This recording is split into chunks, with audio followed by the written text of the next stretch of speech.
اذا جاءك المنافقون قالوا نشهد انك لرسول الله والله يعلم انك لرسوله والله يشهد ان المنافقين لكاذبون اتخذوا ايمانهم جنة فصدوا عن سبيل الله انهم ساء ما كانوا يعملون ذلك بانهم آمنوا ثم كفروا فطبع على قلوبهم فهم لا يفقهون صدق الله العظيم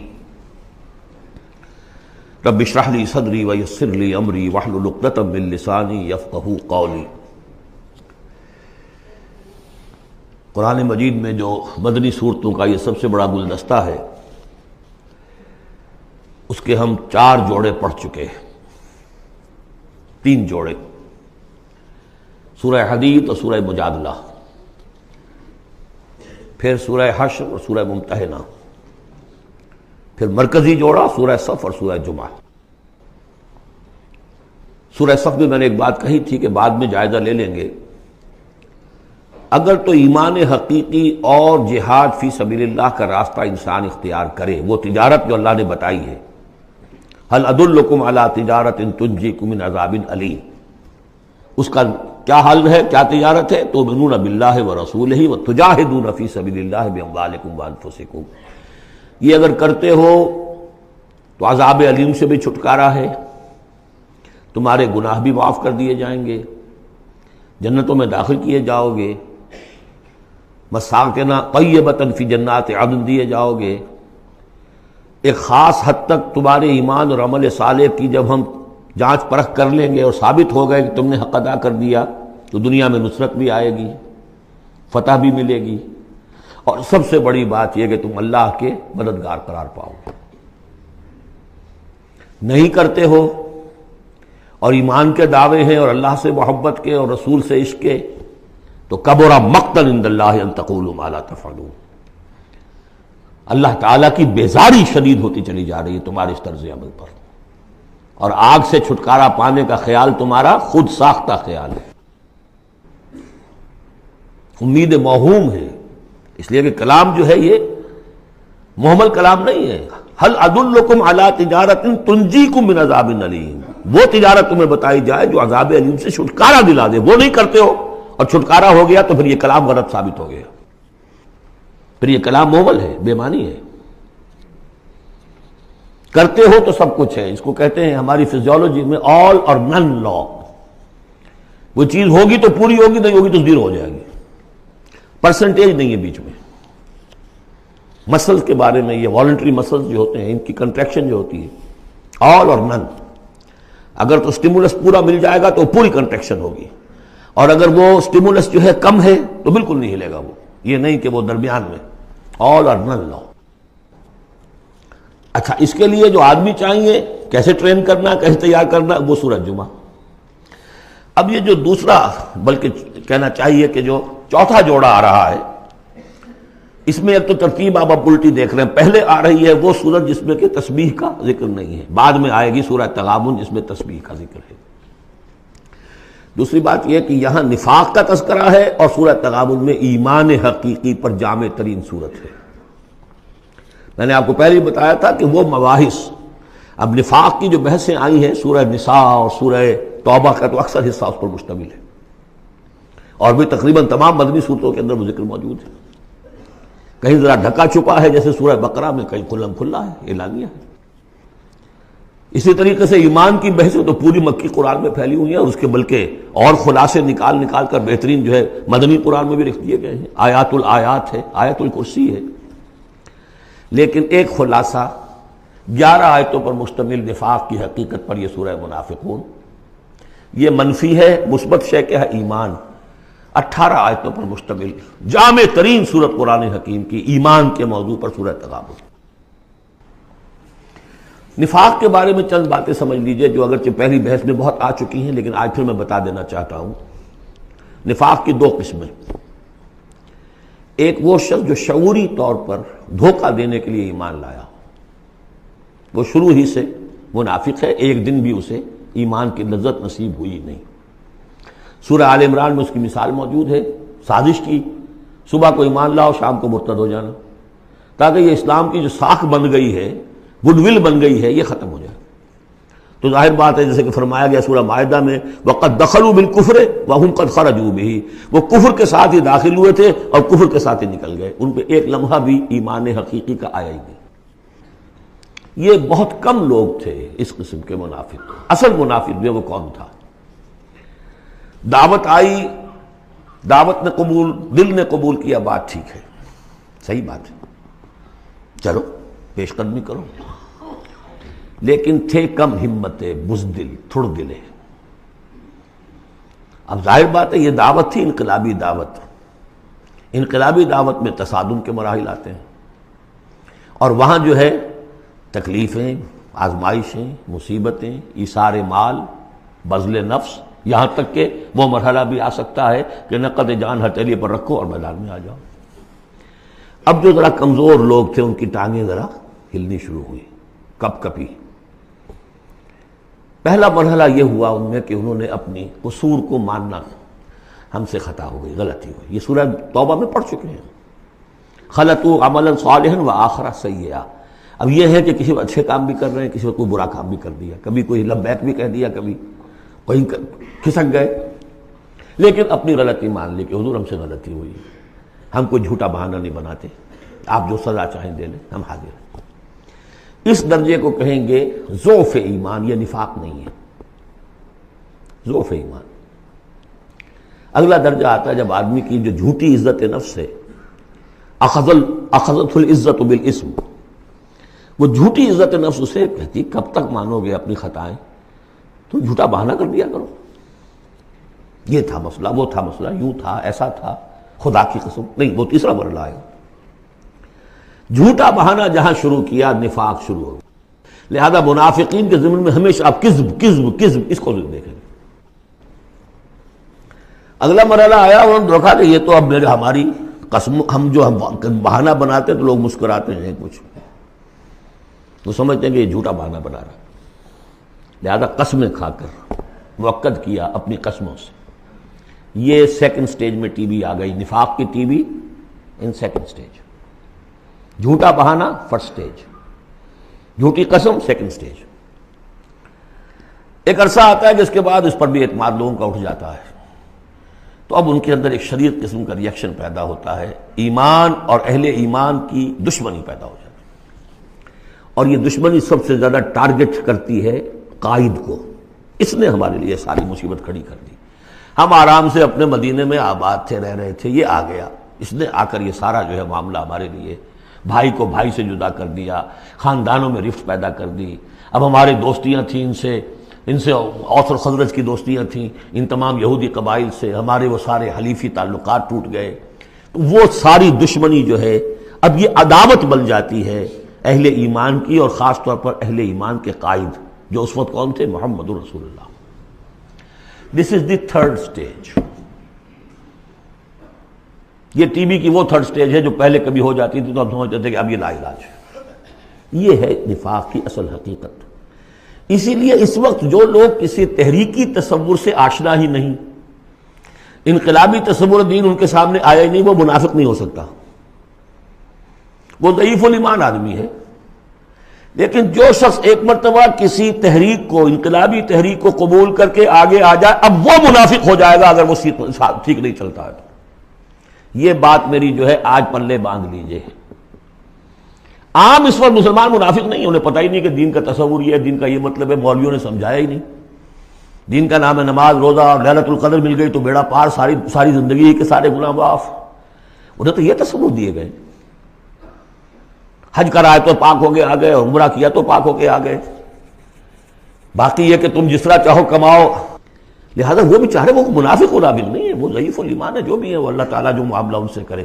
جو شخص کسی حقیقی انقلابی اسلامی تحریک سے متعلق ہو جائے، اس کو حق سمجھ کر، پھر اگر وہ پیچھے ہٹ رہا ہے اس لیے کہ قائد میں اسے کوئی چیز ایسی نظر آئی کہ یہ تو غلط کار انسان ہے، دھوکے باز انسان ہے، ٹھیک ہے، پیچھے ہٹ جانا چاہیے۔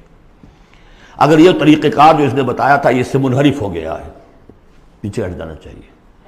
جو اس نے طریقہ کار بتایا تھا اس وقت ہمیں معلوم ہوا تھا ٹھیک ہے، لیکن اب ہم سمجھتے ہیں کہ ٹھیک نہیں ہے، پیچھے ہٹ جانا چاہیے۔ یہ سب ٹھیک، اس میں نفاق نہیں ہوگا، لیکن محض اس لیے کہ اب مشقت کرنی پڑ رہی ہے، محنت کرنی پڑ رہی ہے، اپنے کیریئر پر آنچ آ رہی ہے، اپنے لیے جو ہیں اور زندگی کی لذتیں جو ہیں ان میں ہمارا گھاٹا پڑ رہا ہے، جائیے کہ کبھی امیر نے ڈانٹ دیا ہے. یہ تو ہوتا ہے جماعتوں کے اندر، ہوتا ہے، زجر بھی ہوتی ہے، توبیخ بھی ہوتی ہے. حضور نے یہاں تک بھی کہا کہ میرا جی چاہتا ہے کہ جو لوگ نہیں آتے فجر کی نماز میں کسی اور کو یہاں پر امام بنا کر کھڑا کر دوں اور جا کر ان کے گھروں کو آگ لگا دوں. یہ بھی تو کہا ہے محمد رسول اللہ صلی اللہ علیہ وسلم. تو بہرحال اس وجہ سے اگر کوئی پیچھے ہٹا تو وہ اس پروسیس میں آ جائے گا، اس کو اچھی طرح سمجھ لینا چاہیے. بسم اللہ الرحمن الرحیم. اذا جاءک المنافقون قالوا نشهد انک لرسول اللہ. اے نبی جب آپ کے پاس آتے ہیں منافق اور وہ کہتے ہیں کہ ہم گواہی دیتے ہیں، ہم کہتے ہیں، ہم اقرار کر رہے ہیں کہ آپ اللہ کے رسول ہیں. واللہ یعلم انک لرسول، اللہ جانتا ہے کہ آپ اس کے رسول ہیں. اللہ سے بڑھ کر اور کون جانتا ہے کہ آپ اللہ کے رسول ہیں. لیکن واللہ یشہد ان المنافقین لکاذبون، اللہ گواہی دیتا ہے کہ یہ منافق جھوٹے ہیں. یہ دل سے بات نہیں کہہ رہے. اتخذوا ایمانہم جنۃ، پہلی سٹیج کاذبون کے حوالے سے یہ جھوٹے ہیں، نفاق کی پہلی سٹیج. پھر انہوں نے اپنی قسموں کو ڈھال بنا لیا. اتخذوا ایمانہم جنۃ فصدوا عن سبیل اللہ، انہوں نے اپنی قسموں کو ڈھال بنا کر اور اللہ کے راستے سے رک گئے. خدا کی قسم یہ مسئلہ تھا، میں اس لیے نہیں جا سکا، میری بیوی بیمار تھی، کوئی دیکھنے بھالنے والا نہیں تھا. انہم ساء ما کانوا یعملون، یہ بہت ہی برا کام ہے جو کر رہے ہیں. ذالک بانہم آمنوا ثم کفروا، یہ وہ لوگ ہیں جو ایمان لا کر کافر ہوئے ہیں. یہ وہ لوگ نہیں ہیں جو دھوکے ہی سے ایمان میں داخل ہوئے تھے. تھوڑی سی پونجی انہیں ملی تھی ایمان کی، آئے تھے اس وقت، بدنیت نہیں تھے. ان کی فطرت نے اپیل کیا تھا اس دعوت نے. لیکن اب جو پاؤں ان کے ہلے ہیں وہ انہیں کیا پتا تھا کہ یہ شہادت گاہ الفت میں قدم رکھنا ہے. لوگ آسان سمجھتے ہیں مسلمان ہونا، یہ تو انہیں معلوم نہیں تھا. یہ تو معلوم نہیں تھا وَلَنَبْلُوَنَّكُمْ بِشَيْءٍ مِّنَ الْخَوْفِ وَالْجُوعِ وَنَقْصٍ مِّنَ الْأَمْوَالِ وَالْأَنفُسِ وَالثَّمَرَاتِ وَبَشِّرِ الصَّابِرِينَ. وہ تو بن گئے تھے مسلمان. جیسے آئے حضور، پورے اوس اور خزرج کے قائدین ایمان لا چکے تھے، سارا قبیلہ لے آیا، ٹھیک ہو گیا. انہیں کیا پتا تھا کیا کچھ آ رہا ہے اس کے پیچھے.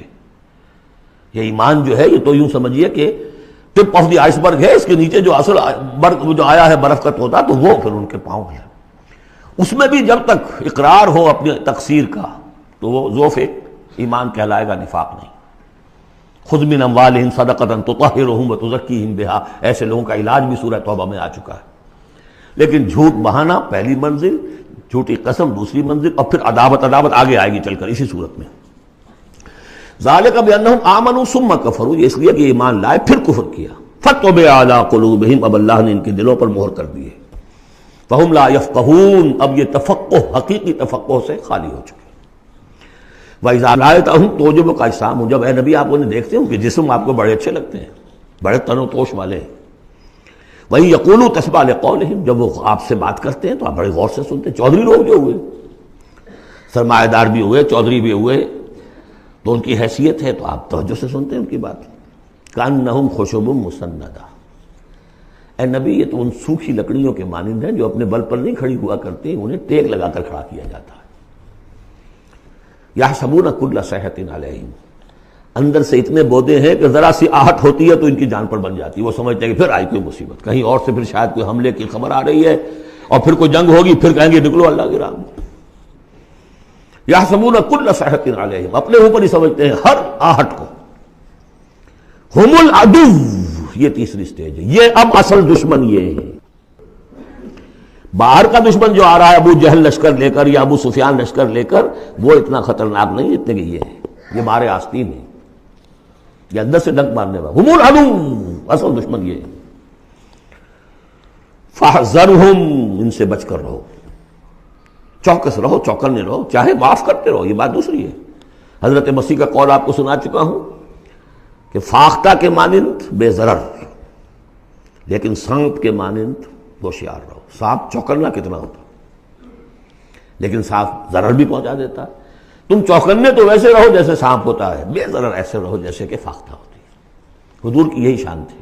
جس نے آگے جھوٹی قدم کھائی، جھوٹا ٹھیک ہے بھائی جاؤ، ٹھیک ہے.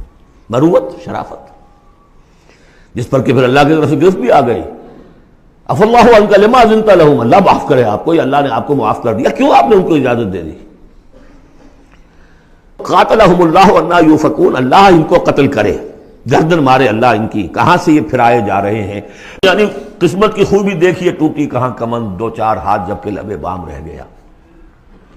محمد کا زمانہ نصیب ہوا صلی اللہ علیہ وسلم، ان کی دعوت پر لبیک کہنا نصیب ہو گیا، یہ نصیب اللہ اکبر لوٹنے کی جائے، لیکن کہاں سے یہ واپس پھرے، کس جگہ کمند ٹوٹی ہے؟ وَإِذَا قِيلَ لَهُمْ تَعَالَوْا يَسْتَغْفِرْ لَكُمْ رَسُولُ اللَّهُ، جب ان سے کہا جاتا آؤ بھائی غلطی مان لو اپنی، تو اللہ کے رسول تمہارے لیے استغفار کریں گے، تو رسول کی دشمنی تو ان کے دل میں بنی ہوئی ہے، کیسے آئیں؟ جب کہا جاتا آؤ تمہارے لیے اللہ کے رسول استغفار کریں گے اللہ سے، لووا رؤوسہم، وہ اپنے سروں کو مٹکا، جی جی جی آئیں گے ٹھیک ہے ذرا میں بعد میں آؤں گا، ورأیتہم یصدون وہم مستکبرون، اور آپ دیکھتے ہیں انہیں کہ وہ رک جاتے ہیں، آتے نہیں، تکبر ہے، مستکبرون۔ اب نبی کے سامنے جا کے روز روز اپنی خطاؤں کو ہم اعتراف کرتے رہے، ہماری بھی کوئی عزت نفس ہے؟ یہ کیا ہے جس وقت چاہا ہمیں ڈانٹ دیا؟ آخر یہ کہ عزت نفس ہے ہماری بھی۔ سواء علیہم استغفرت لہم ام لم تستغفر لہم، برابر ہے ان کے لیے نبی، چاہے آپ استغفار کریں چاہے نہ کریں، لن یغفر اللہ لہم، اللہ ان کو ہرگز معاف نہیں کرے گا۔ اس سے اگلی سٹیج میں یہ آیت آ چکی ہے سورہ توبہ میں، استغفر لہم او لا تستغفر لہم ان تستغفر لہم 70 مرۃ فلن یغفر اللہ لہم۔ اب اے نبی ان کے لیے تو چاہے آپ استغفار کریں چاہے نہ کریں، آپ 70 مرتبہ بھی استغفار کریں گے تب بھی اللہ ان کو معاف نہیں کرے گا۔ اور حضور کی مربت دیکھیے، حضور فرماتے ہیں کہ اگر مجھے یہ معلوم ہوتا کہ 70 سے زیادہ مرتبہ استغفار کرنے سے ان کی نجات ہو جائے گی تو میں 70 سے زیادہ مرتبہ استغفار کرتا، لیکن یہاں 70 مراد نہیں ہے، 70 سے مراد جتنی چاہے آپ استغفار کر لیں۔ ہم الذین، اب یہ عداوت کا جو ہے ان کا جو نقشہ ہے، یہ واقعات پیش کیے جا رہے ہیں۔ ایک غزوے سے واپسی پر دو مسلمانوں کی کچھ لڑائی ہو گئی، ایک مہاجر تھے اور ایک تھے انصاری، اب وہ پانی بھرنے پر کہیں، بلکہ ان کی بھی نہیں، ان کے خادموں کی لڑائی ہو گئی تھی، اس کو وہاں منافقوں نے اچھال دیا، مہاجرین اور انصار کا جھگڑا بنا دیا، اور کہا اس وقت آ کے عبداللہ ابن ابی نے، دیکھو تم نے اصل میں اے انصار، اے مدینے والو، یثرب والو، تمہاری مثال تو وہی ہے جو کہتے ہیں کہ سمن کلبک یا کو لوگ اپنے کتے کو کھلا پلا کے موٹا کرو، کس کا بھی تمہیں ہی کاٹے گا۔ تم نے ان کو جگہ دی، پناہ دی، کھلایا پلایا، اب یہ تمہارے سر کو آ رہے ہیں، غریبانوں کو آ رہے ہیں۔ خدا کی قسم اگر ہم اب مدینے پہنچ گئے تو ان ذلیلوں کو وہاں سے نکال باہر کریں گے۔ ان کی یہ جرت، انصاری کا خادم اور ایک مہاجر کا خادم لڑے ایک انصاری کے خادم سے، ہم نے پناہ دی، اپنے ٹکڑے کھلائے، ان کو اپنی جگہ دی، اور آج ہی ہمارے سروں کو آ رہے ہیں، ہمارے منہ کو آ رہے ہیں۔ یہ بکواس اس نے کی۔ وہاں موجود تھے ایک نوجوان زید بن ارقم، انہوں نے جا کے حضور کو بتا دیا، حضور نے بلایا، نہیں جی جھوٹ ختم، میں نے نہیں کہا، یہ چھوکرے نے پتہ نہیں کہاں سے سن لیا، یہ چھوکرا کیا ہے یہ، اور آپ اس کی بات مان رہے ہیں میرے معاملے میں؟ خاموش رہے حضور۔ پھر یہ آیات اتر گئی جس نے چھوکرے کو صحیح ثابت کیا کہ کہا انہوں نے یہ، تو حضور نے فرمایا کہ لڑکے کے کان نے غلط نہیں سنا تھا۔ لیکن ایک بات نوٹ کر لیجئے، ان معاملات میں بھی حضور کوئی اقدام نہیں کر سکے عبداللہ ابن ابی کے خلاف، یہ نوٹ کرنے کی بات ہے۔ یہ جو لوگ سمجھتے ہیں کہ مکمل سٹیٹ قائم ہو چکی تھی مدینے میں، فوراً حضور کے جاتے ہی بڑی حماقت کے اندر مبتلا ہے۔ یہ ضرور ہے کہ حضور کو وہاں ایک حیثیت حاصل ہو گئی، لیکن جو تصور ہمارا ہے اس زمانے میں سٹیٹ، ریاست میں کبھی یہ ہو سکتا ہے کہ فوج میں سے 1000 میں سے 300 بھاگ جائیں، ان سے کوئی باز پرس بھی نہ ہو بعد میں؟ Is it possible؟ آج کی جدید ریاست میں کہیں یہ ممکن ہے کہ آپ کہیں اور عدالت، کسی اور عدالت میں اپنا مقدمہ لے جائیں؟ محمد کی عدالت میں نہیں جانا جی، ہمیں تو یہودیوں کی عدالت میں جانا ہے۔ منافقین یہ کرتے تھے، کوئی پکڑ نہیں تھی۔ پکڑ کب شروع ہوئی ہے؟ فتح مکہ کے بعد۔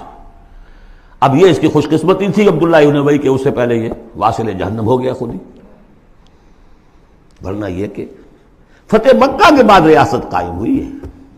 یہی وجہ کہ اس کے بعد پھر جب جنگ کا اعلان ہوا ہے تو جو نہیں گئے ان سے باس پرس ہوئی ہے، حساب کتاب ہوا ہے، اس سے پہلے نہیں۔ تو اصل میں اسٹیٹ جو ہے عبداللہ ابن ابی کا یہاں پہ بھی خاموش. ایک موقع پر جب کہ تہمت کا معاملہ چل رہا تھا تو ایک دفعہ حضور کی زبان مبارک سے ایسے الفاظ میں نکل گئے دکھا دل کہ کیا کوئی شخص نہیں ہے کہ جو مجھے اس ایذا رسان شخص جو ایذا پہنچا رہا ہے اس کی ایذا سے بچا سکے. بات اندیا ظاہر تھا صاف کہ کیا کوئی شخص اس کو قتل نہیں کر سکتا. اب واقعات مختلف آتے ہیں. ایک واقعے میں تو یہاں تک آتا ہے کہ سعد ابن معاذ موجود تھے, انہوں نے کہا کہ حضور آپ مجھے حکم دیجیے میں قتل کرتا ہوں اس کو. سعد ابن عبادہ تھے, وہ خزرج میں سے تھے, وہ فوراً تم یہ اس لیے کہہ رہے ہو کہ وہ خزرج کا آدمی ہے. تو معلوم یہ ہوا کہ وہ جو قبائلی عصبیتیں تھیں کسی نہ کسی درجے میں ابھی موجود تھیں, ایک دن میں صاف نہیں ہوتی یہ چیزیں. پھر حضرت سعد ابن عبادہ کہتے ہیں حضور سے, حضور اس شخص کے معاملے میں نرمی کیجیے, اصل میں اس شخص کو ہم بادشاہ بنانے کا فیصلہ کر چکے تھے, اس کے لیے ہم تاج تیار کر چکے تھے, آپ آئے تو اس کے سارے خواب جو ہیں وہ بکھر گئے. اس کا ایک طرز عمل ہے لیکن یہ کہ اس کا اثر ہے ہمارے قبیلے میں. حکمت اور مصلحت کا تقاضا یہ ہے کہ اس کے خلاف اقدام نہ کیا جائے. یہ بات سمجھ. ابھی ریاست اس درجے کی نہیں تھی کہ ان تمام چیزوں کو بالکل, ان مصلحتوں کو بالکل نظر انداز کرتے ہوئے جو قدم چاہے اٹھا دیں, یہ نہیں. اب کتنا بڑا کفر ان کا چلا آ رہا ہے یہاں پر. ہم الذین یقولون لا تنفقوا علی من عند رسول اللہ حتی ینفضوا, یہی ہے وہ لوگ جو کہتے ہیں کہ مت خرچ کرو ان پر جو اللہ کے رسول کے گرد جمع ہو گئے ہیں. دیکھنا ان بستیوں کو تم کے ویراں ہو گئیں, یہ سب بھاگ جائیں گے اگر تم ان کے اوپر خرچ نہ کرو. حتی ینفضوا, یہاں تک کہ وہ منتشر ہو جائے. وَلِلَّهِ خَزَائِنُ السَّمَاوَاتِ وَالْأَرْضِ, حالانکہ اصل خزانے کائنات کے آسمان اور زمین کے اللہ کے اختیار میں ہیں. وَلَٰكِنَّ الْمُنَافِقِينَ لَا يَفْقَهُونَ, لیکن ظاہر بات ہے کہ منافقین اس کا فہم نہیں رکھتے. يَقُولُونَ لَئِن رَجَعْنَا إِلَى الْمَدِينَةِ لَيُخْرِجَنَّ الْأَعَزُّ مِنْهَا الْأَذَلَّ, اور وہ کہتے ہیں اگر ہم مدینے لوٹ گئے, اب چونکہ فوج واپس آ رہی تھی ایک جنگ سے, اب جب مدینے پہنچ جائیں گے تو لازماً جو عزت والے ہیں نکال باہر کریں گے ان ذلیلوں کو. اور ذلیل سے مطلب کمزور, ذلیل کا مطلب جو ہے وہ ہماری زبان میں جو ہوتا ہے کمینہ وہ نہیں ہے, کہ ان کو ہم نکال باہر کریں گے. وَلِلَّهِ الْعِزَّةُ وَلِرَسُولِهِ وَلِلْمُؤْمِنِينَ, حالانکہ عزت تو اللہ کی ہے اور اہل ایمان کی ہے, اللہ کے رسول کی ہے اور اہل ایمان کی ہے. وَلَٰكِنَّ الْمُنَافِقِينَ لَا يَعْلَمُونَ, لیکن یہ منافق جانتے نہیں. لیکن ہوا یہ کہ جب یہ قول پہنچا ہے, عبداللہ ابن ابی کے بیٹے کا نام بھی عبداللہ ہے, وہ بڑے مخلص نوجوان, خالص, صادق القول, صادق الایمان. انہیں معلوم ہے میرے باپ نے یہ کہا ہے, تو مدینے میں دروازے میں کھڑے ہو گئے ننگی تلوار لے کر, اپنے باپ سے کہا ہے کہ جب تک تم یہ نہیں مانو گے کہ تم ذلیل ہو, عزت ہے اللہ کے لیے اور اس کے رسول کے لیے اور اہل ایمان کے لیے, اس وقت تک مدینے میں گھسنے نہیں دوں گا. فریاد بھی کی, حضور سے بھی کہا, لیکن پھر کہنا پڑا اس کو کہ ہاں اللہ, اس کا رسول اور اہل ایمان عزت والے ہیں, ہم ذلیل ہیں. تب داخل ہونے. اب اگلی 3 آیات جو دوسرے رکوع کی ہیں اس میں اس کا علاج ہے. علاج جو ہے ایک پریونٹیو ہوتا ہے, کیوریٹیو. پریونٹیو یہ ہے کہ اس مرض کی چھوت نہ لگے, ٹیکا لگاؤ, اسمال پاکس کا ٹیکا لگا دو, چھوت نہیں لگے گی. ایک یہ کہ اگر ہو ہی جائے تو پھر یہ ہے کہ اس کا علاج. پریونٹیو کیا ہے؟ یا ایھا الذین آمنوا لا تلھکم اموالکم ولا اولادکم عن ذکر اللہ, اہل ایمان تمہیں غافل نہ کرنے پائیں تمہارے اموال اور تمہاری اولاد اللہ کی یاد سے. ومن یفعل ذلک فاولئک ھم الخاسرون, اور جو کچھ یہ کریں گے تو وہی خسارے میں رہیں گے. اب ذکر سے مراد صرف وہ ذکر نہ سمجھیے تسبیح, اللہ یاد رہے, اپنا فرض یاد رہے, آدمی چاق و چوبند رہے, اپنے فرض کی ادائیگی کے لیے کمر بستہ رہے, سب ذکر میں. جہاد سے غافل نہ کر دے تمہارے مال اور اولاد, ان میں اتنا انہماک ہو جائے کہ وقت ہی نہیں, میں کیا کروں جی, وقت ہی نہیں. وقت کہاں سے آئے گا؟ آپ نے معبود بنا رکھا ہے اپنے سٹینڈرڈ آف لیونگ کو, سٹیٹس کو. سٹیٹس سمبل معبود ہے, اب اسی کو پوج رہے ہیں آپ صبح سے شام, اور رات کے اوقات میں بھی سوچ بچار اسی کی ہے, تب کہیں جا کر وہ سمبل جو ہے قائم رہتا ہے. تو کیسے ہوگا؟ اس کا جو ہے کیوریٹو ٹریٹمنٹ وہ کیا ہے؟ دیکھیے, نفاق الف اس میں ڈال دیجئے, انفاق یہ اس کا علاج ہے. انفاق خرچ کرو, خرچ کرو. نفاق کا اصل سبب کیا ہے؟ دنیا کی محبت. دنیا کا محبت کا سب سے بڑا مظہر کیا ہے؟ مال کی محبت. اور علاج بالمثل یہ ہوگا, مال نکالو, نکالو. یہ ہے اس کی اصل علاج. جیسے سورہ حدید میں ہم نے پڑھا تھا کہ زمین کے اندر ہل چلانا پڑے گا. ہل کیا ہے؟ ان المصدقین والمصدقات واقرضوا اللہ قرضا حسنا یضاعف لهم ولهم اجر کریم والذین آمنوا باللہ ورسلہ اولئک هم اب یہ گند نکال دو دل سے، پھر ایمان کا بیج پڑے گا تو لہلائے گی کھیتی، پھر صدیقیت کی طرف جاؤ چاہے شہادت کی طرف، یہ تمہاری افتاد تباہ ہے۔ وَأَنفِقُوا مِمَّا رَزَقْنَاكُم مِّن قَبْلِ أَن يَأْتِيَ أَحَدَكُمُ الْمَوْتُ، اور خرچ کر دو اس میں سے جو کچھ ہم نے تمہیں دیا ہے، اس سے پہلے کہ تم میں سے کسی کی موت کا وقت آئے۔ فَيَقُولَ، پھر وہ اس وقت کہے رب لولا أَخَّرْتَنِي إِلَىٰ أَجَلٍ قَرِيبٍ، پروردگار اسے ذرا کچھ دیر کے لیے مؤخر کر دے۔ فَأَصَّدَّقَ وَأَكُن مِّنَ الصَّالِحِينَ، تو میں بڑی تصدیق کروں گا اور خیرات و صدقات سارا کچھ دے دوں گا اور میں بالکل صالحین میں سے ہو جاؤں گا۔ وَلَن يُؤَخِّرَ اللَّهُ نَفْسًا إِذَا جَاءَ أَجَلُهَا، جب کسی جان کا وقت آ جائے گا، وقت معین، پھر اللہ اسے کسی صورت مؤخر نہیں کرے گا۔ قوموں کی اجل تو پھر بھی مؤخر ہوئی ہے، قوم یونس کی ہو گئی ہے، لیکن یہ کہ انفرادی اجل کبھی مؤخر نہیں ہوتی۔ وَاللَّهُ خَبِيرٌ بِمَا تَعْمَلُونَ، اور جو کچھ تم کر رہے ہو اللہ اسے باخبر ہے۔ اب یہ تو تھا منفی نفاق، مثبت ہے ایمان۔ ایمان کے سلسلے میں جو باتیں سورہ حدید میں آئی تھیں، اب یہ پوری صورت، وہاں جو آیا تھا قتال اور جہاد اور حدید، یہ ساری چیزیں آئی تھیں نا، انزلنا الحدید، اور انبیاء کی بعثت کا مقصد، وہ سارا مضمون سورہ صف میں آ چکا ہے۔ اس کے لیے کیسے انسان آئیں گے وہ سورہ جمعہ میں آ چکا ہے، سورہ حدید میں بھی آیا تھا، هو الذی ينزل علی عبدہ آیات بینات لیخرجکم من الظلمات الی النور، وہی ہے اللہ جو نازل کر رہا ہے اپنے بندے پر آیات بینات تاکہ وہ نکالے تمہیں اندھیروں سے روشنی کی طرف۔